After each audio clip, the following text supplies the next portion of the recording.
Assalamualaikum warahmatullahi wabarakatuh.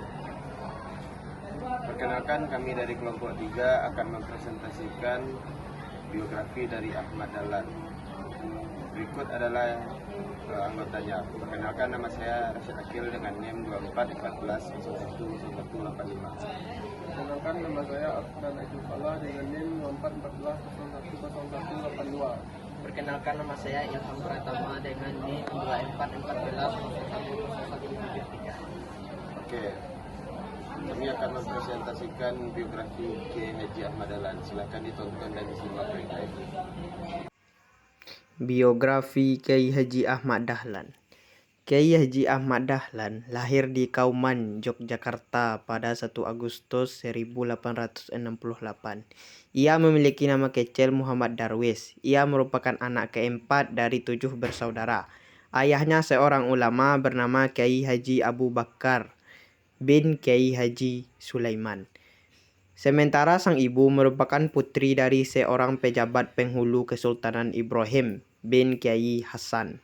Dilihat dari garis keturunan keluarga, Kiai Haji Ahmad Dahlan masih memiliki garis keturunan ke-12 dari Maulana Malik Ibrahim.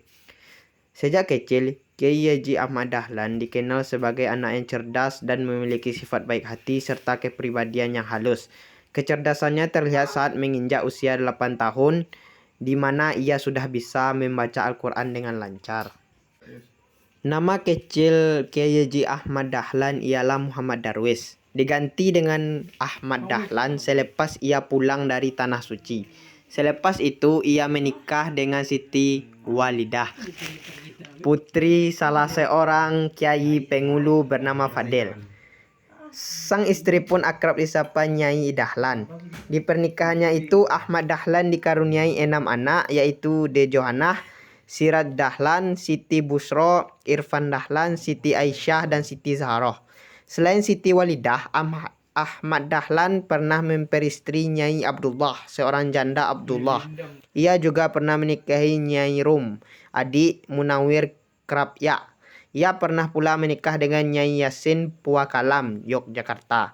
Sementara itu pernikahannya dengan Nyai Aisyah, Ahmad Dahlan dikaruniai seorang anak laki-laki. B. Latar belakang pendidikan Kiai Haji Ahmad Dahlan. Pada masa kecilnya, Ahmad Dahlan mendapatkan pendidikan dasar agama di bawah bimbingan ayahnya dan ulama-ulama di lingkungan Masjid Kauman. Materi yang diajarkan meliputi Al-Quran, fikih, tauhid, bahasa Arab, akhlak, dan tasawuf. Setelah menuntaskan pendidikan dasar di lingkungan keluarga, Ahmad Dahlan memperdalam ilmu agama di berbagai pesantren di Pulau Jawa. Pada masa ini, pesantren menjadi lembaga pendidikan utama bagi para calon ulama. Beliau belajar di pesantren yang terkenal dengan pengajaran ilmu agama tingkat lanjut, seperti yang pertama pesantren Kiai Saleh Darat, Semarang. Beliau mendalami ilmu tafsir, hadis, fikih, dan tasawuf. Pesantren lain di Jawa Tengah dan Jawa Timur. Ahmad Dahlan mempelajari berbagai kitab klasik dan ilmu alat sebagai bekal untuk mendalami pemahaman Islam. Dalam periode ini, Ahmad Dahlan mengembangkan pemahaman keislaman yang mendalam dengan cara belajar langsung dari berbagai kiai besar di Jawa. Pada usia 15 tahun, sekitar tahun 1883, Ahmad Dahlan pergi ke Makkah untuk menunaikan ibadah haji sekaligus menuntut ilmu. Selama kurang lebih 5 tahun di Makkah, beliau belajar kepada ulama-ulama terkemuka yang berasal dari berbagai negara.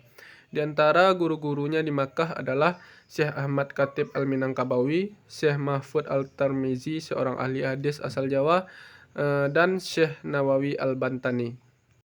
Setelah menyelesaikan pendidikannya di Makkah dan kembali ke Yogyakarta pada tahun 1888, Ahmad Dahlan membawa ide-ide pembaruan Islam. Beliau mulai aktif berdakwah dan mengajar. Pentingnya kembali kepada Al-Quran dan hadis.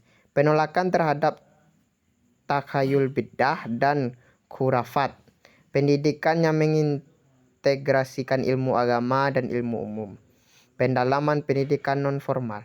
Selain pendidikan formal di pesantren dan Makkah, Ahmad Dahlan juga banyak belajar melalui diskusi dan pergaulan dengan kaum intelektual serta pedagang, membaca karya-karya modern dari koran dari Timur Tengah, berinteraksi dengan tokoh-tokoh seperti Tijo Kroaminoto dari Serikat Islam.